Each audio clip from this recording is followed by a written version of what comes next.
invoice number V6803. Today is June 21st, 2021. We are video inspecting the living room fireplace. It is a piece of plywood up on top to keep out any water and animals. It is a 7 by 11 flue, 7 inches wide by 11 inches long. Height will be given at the end of the video inspection, and this is for the living room fireplace. Proceeding down with scan now. You can see you got a large crack in your flue right there.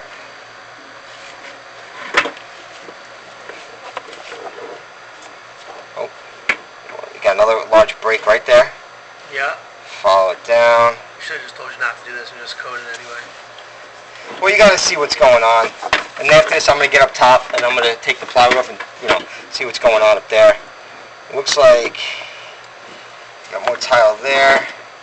You got a pretty large gap right in between the tiles right there. Which again, how they build these, for instance, tile, cement, and they kind of, like a sandwich basically. You get all the way to the top. It doesn't look like any soot though. No, it's clean. It's absolutely clean. You got another crack right there. So as far as cleanliness, it's there.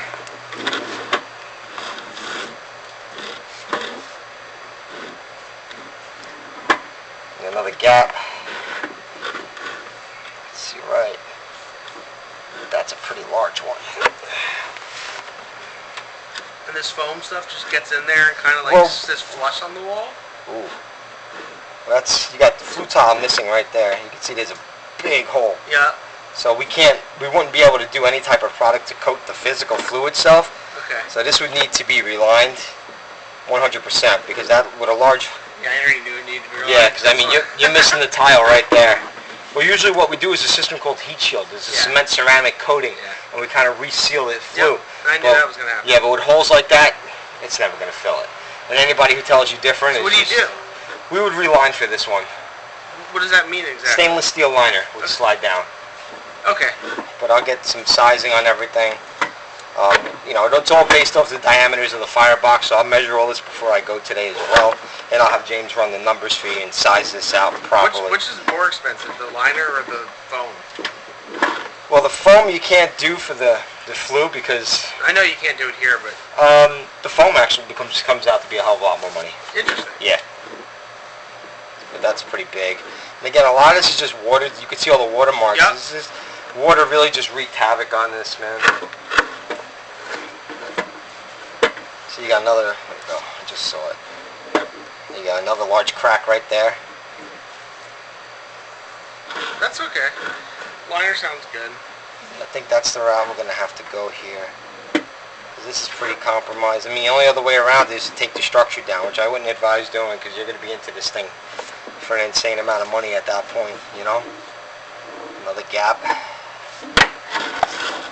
Another crack. But, crack goes all the way down. But the video scan, it just really tells you exactly what you have going on. That way the appropriate recommendations can be made. Not just some guy come in and say, oh, we can do this, and, without even really knowing what you have going on in there. Because it doesn't leave you in the best place possible at that point. That's a monster. If I take the plywood off the top and we build the fire right now, I mean, that's going to happen, right? Well, with the tile cracked, again, what you're worried about is heat. I'm not saying I'm going to do that because I'm not. But. Yeah, well, just worry about heat infiltrating into the home, spark, flame. And there's a lot of cracks in here. Another crack right, just saw it right there. 2 cracks, 1 and 2. How do you see most chimney fires happen? From like build-up in the actually, believe it or not, majority of the time, structural defects. Yeah? Structural defects, cracks, holes in the flue. It's rare you'll get, creosote or... heat gets inside the internal structure where it's... Yeah, causes combustion. We've seen studs, charred. It's really just crazy, When I first got into this, I didn't think, this stuff. Yeah. And you always thought creosote. Again, creosote will cause a chimney fire, but, as I started to get into this more, you realize how critical the interior structure is. Because, again, it's got to, hold all the byproduct of heat.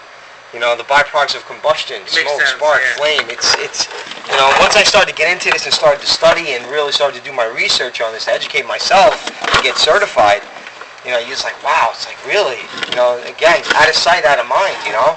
Now, this area right here, you should get an idea. So this is where the flue, your flue tile, let me find it. That's your flue tile right there. Now the flue tile ends, it stops. So now what you have is all brick. What that is basically that smoke chamber I was telling you about. It's a pyramid shape, right above the damper. Yeah. So you got, let's say your damper's here, then you have your pyramid, which is your smoke chamber, then it transitions into the flue. The best way to think about this is like an upside down funnel. Flip the funnel over. It's designed to funnel all smoke, spark your flame, migrate into the flue then pulls that heat, spark, flame. What's the big structure on the side of the chimney that, like, it's built over? It doesn't look like it would be any necessary for here. I can't figure out what it is outside. I'll take a peek. Yeah. Smoke chamber is unparged. Multiple cracks are present within structure. We are approximately 15 feet tall, tile to tile. That concludes the video inspection for the living room fireplace. There is no damper. Defects are observed. Recommendations are to follow. That concludes the video inspection for today.